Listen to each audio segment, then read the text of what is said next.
We're all set for the next chapter. Yeah, I was just about to come find you. Let's see what it says. Now sprout to life the story's seeds, stirred by wind-born melodies. Then on that breeze the music leaves, fading into distant memories. Seek the place where wind and tale entwine, and once there, make 3 riddles into verse, and 3 melodies into song. For in poetry and song will this story start to blossom. Come on! Another riddle? All that talk about wind and melodies? What do you think the answer could be? Oh! Care to elaborate? Wind? Music? Poetry? Tone-deaf bards gotta know the answer. You mean Lord Barbados? Albedo introduced us when I first arrived in Mondstadt. I mean, someone like me was bound to catch his eye sooner or later. It's better that it's out in the open anyway. Now, how should we track him down?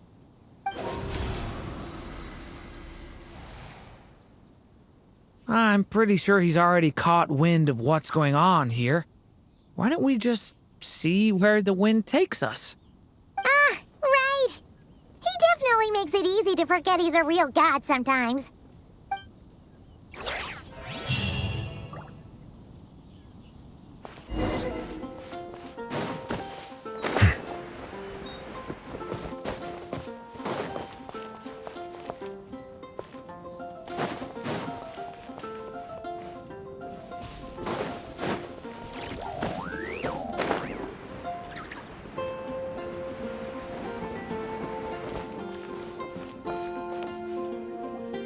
Traveler, Paimon! What a sight for sore eyes!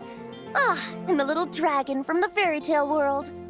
I heard your voices calling out to me on the wind. Something about needing help with a riddle? Sorry to disturb you, Lord Barbados.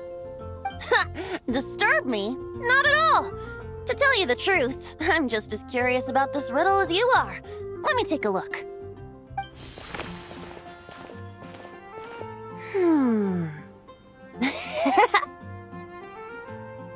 What is it? Did you figure out the answer? 3 riddles and 3 melodies. That sure takes me back. The answer you seek lies hidden in memory. Looks like running to Tone-Deaf Bard was the right call after all. Long ago, those mages came to Mondstadt, seeking to test their strength against mine. But I replied, let us make music, not war, and resolve our conflicts through song. So I strummed my lyre and sang them this verse. O wind, welcome now, my guests. Pass through verdant leaves unseen, where shape your formless self may take, and offer up a graceful scene, a fleeting gift for welcome's sake. Leap at the edge of a sea of clouds, where land meets sky and sky meets ground. There frighten off the noisy crowds and bring my guests a calm profound. Fly beneath the stars up high, where mortal noise is swept aside, that my dear guests with starry eyes may share the dreams they hold inside. Now go to where I vowed to keep a quiet spot for them to sleep. No clash, no contest bars the way, just tea and mirth to fill the day. There you have it, the 3 melodies. As for the answers to those 3 riddles, I trust you can guess them by now. The woods, the edge of a cliff, and the sky? Correct! Funnily enough, your mother was also the first to solve it. all that time ago. There must be some kind of special rapport between those who write stories and those who sing them. The woods, a cliff, and the sky. Oh! So that's where it is! I suppose the spot that answer points to is where you're headed next. But you should know, after solving my riddle, the mages even accepted my proposal and made that location their official meeting spot.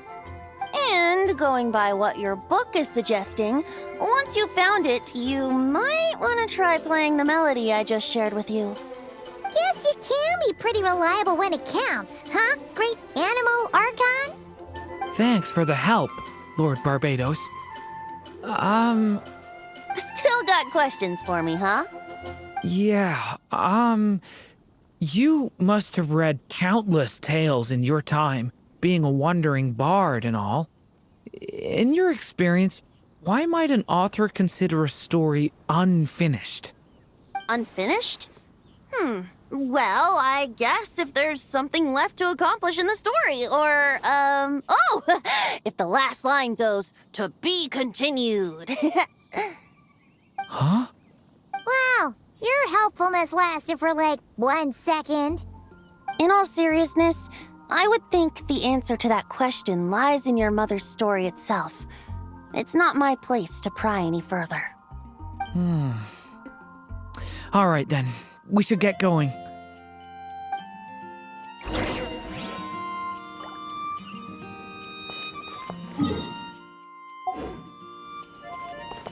I wonder when their next meeting will be.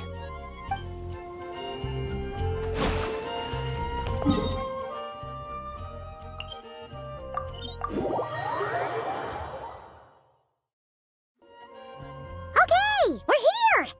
Now, we just need to play the 3 melodies, and we should be able to gather the memories for the next chapter, right? A musical performance? Huh. Out of all the things Miss Lisa has taught me, that's the one I'm worst at.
Even a war that shook the world could not halt the witches' gatherings. Yet even so, with the passing of time, 3 of their teacups no longer came to be set. The witches did not linger long in sorrow, for the Story Witch had brought glad tidings of her own. Born was her dragon child, safe and sound. Her fellow witches offered up their blessings, eagerly debating how to celebrate the child's birth.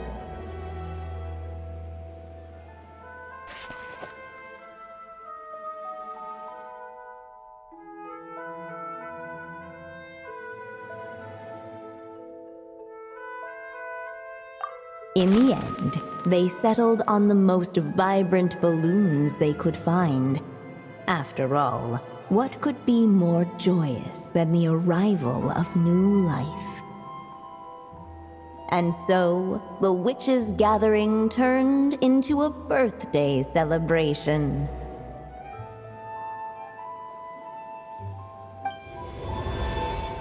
So, we're back in the story world, huh?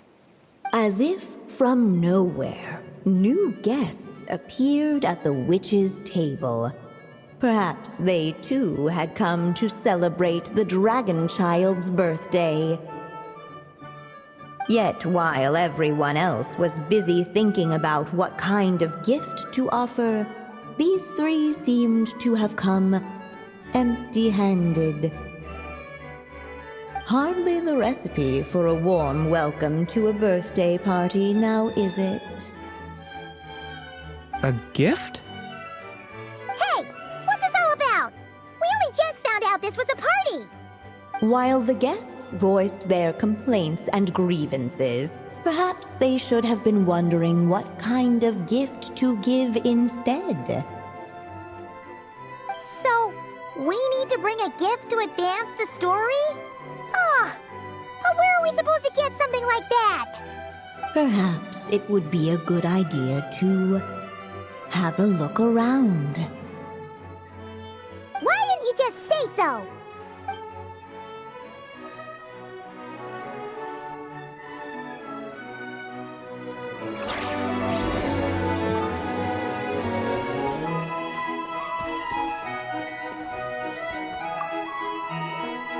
Hey, is that the other Durin?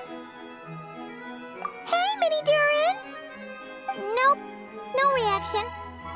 Seriously, did he doze off at his own birthday party? Brought to life by the witch's magic ink, the dragon child played with animated glee each time the tip of her pen danced across the page. Yet she could not spend all her time writing. For the upcoming witches' gathering, she had no choice but to set down her pen. But before doing so, she wrote one last line. So did the child drift off into blissful slumber.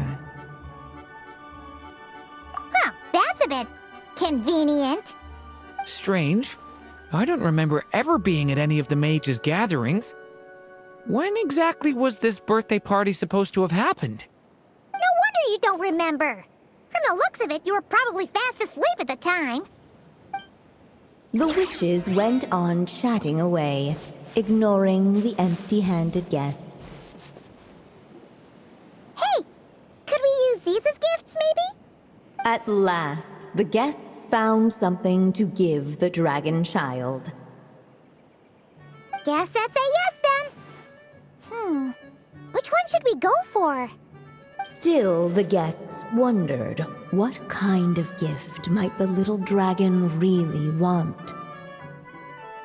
Should they put a warrior's sword in his hand and send him out on an unstoppable quest to save the world? Or perhaps a wandering hero's slingshot and the promise of a life of endless, uncharted adventure? Or maybe even a scholar's tome and the chance to take on all the world's unsolved mysteries. Okay. Wow. That's a lot of pressure all of a sudden. Oh yeah! Technically, we're actually picking a gift for you. So, which one would you prefer? You want me to choose? Wow, this feels kinda special. How come? For as long as I can remember, I've spent most of my time living in the stories my mother created. I always thought my mother had everything written out for me already, just like the toy figures in Constellation Metropole. What I wanted to do with my own future. Huh. That's something I've never really thought about. What did I want back then? This is the first time I've ever asked myself that question. Sounds like this is the perfect opportunity to answer it then. It's been a while since you left Simulanka, and after everything that's happened, it might be about time to start thinking about your future. Then let me give it some thought.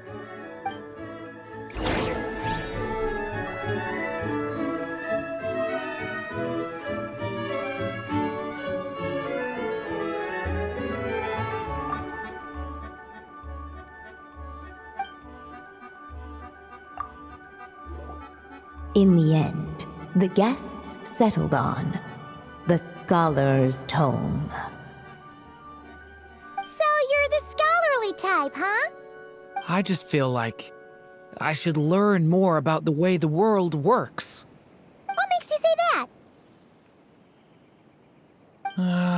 I'll give you an example. Did you know that in Mondstadt, using fire to catch fish is a punishable offense? I thought she was just teaching me regular hunting techniques. It was only after Master Jean caught me and sent me to solitary confinement that I realized I'd misread the situation. So much of what's considered common knowledge in your world just wasn't in Simulanka. So I have to learn, or I'll keep causing trouble for everyone else. Paimon's not sure that counts as common knowledge.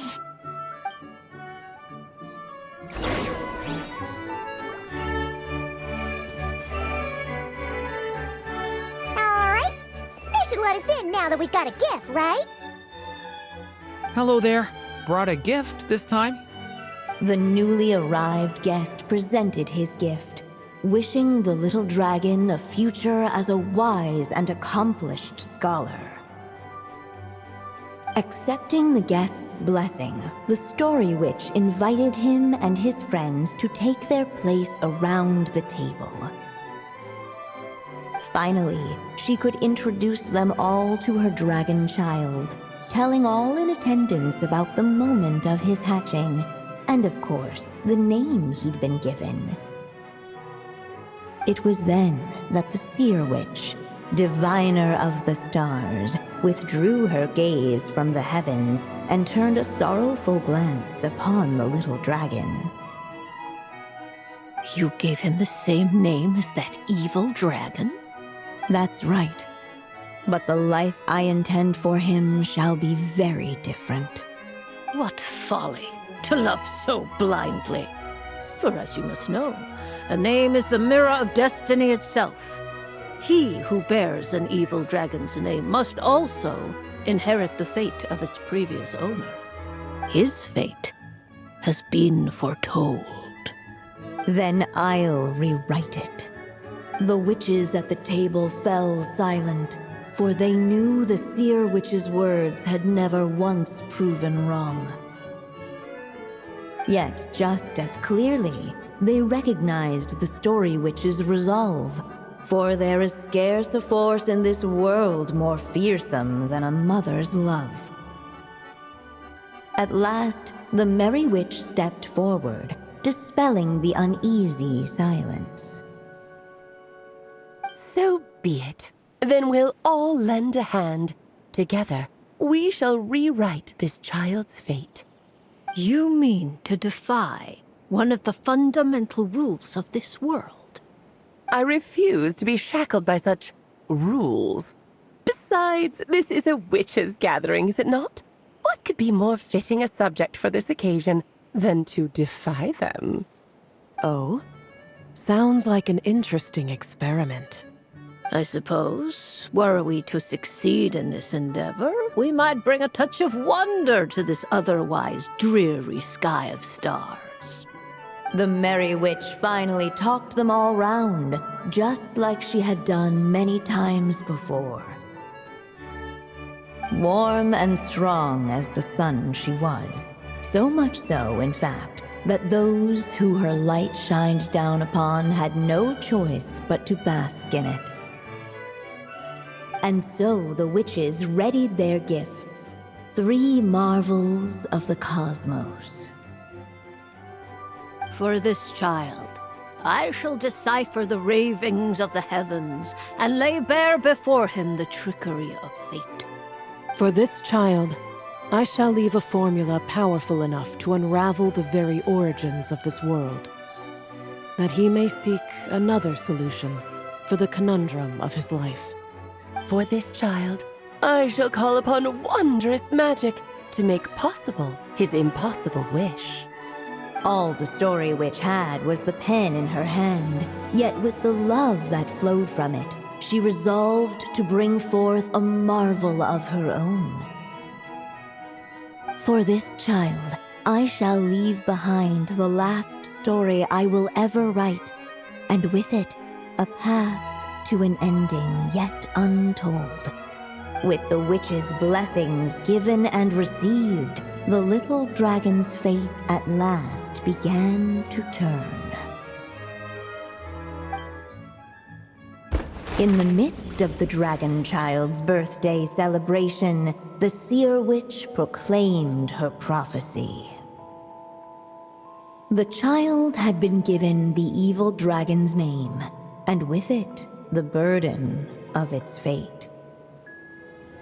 But hearing this, the story witch vowed to rewrite it all, for such was her love and resolve. And so the other witches offered their gifts in turn, marvels as rare as any in the cosmos. Together, they sought to test one of the fundamental laws of this world, in part to support a mother's love, and in part to sate their own curiosity. Oh, and I almost forgot. Our new guests came bearing blessings of their own. Who knows? Perhaps this extra dash of wisdom might be all the little dragon needs to change his fate.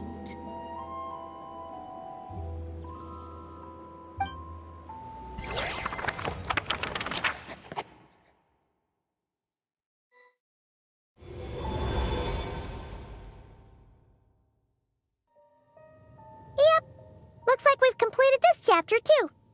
Those witches in the story were the mages of the Hexen Circle, right? They sure seem to care a lot about you, Durin. But, Paimon kinda had trouble following their conversation. Just a bunch of mystery, as usual. The evil dragon's fate. Oh, is that what you're worried about? But didn't we already take care of that?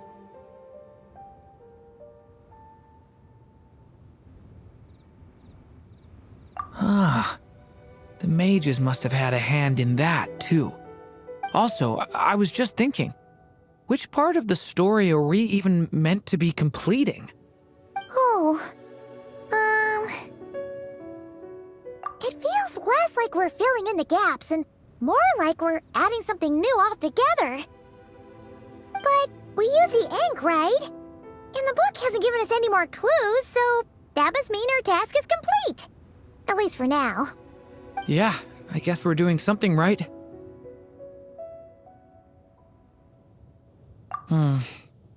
Maybe I'm overthinking things. It's just, this is my mother's final wish, so I don't want to mess it up. Anyway, thanks for all your help. I'll let you know as soon as the book reveals a hint about the next chapter. Okay then. See you in the next chapter.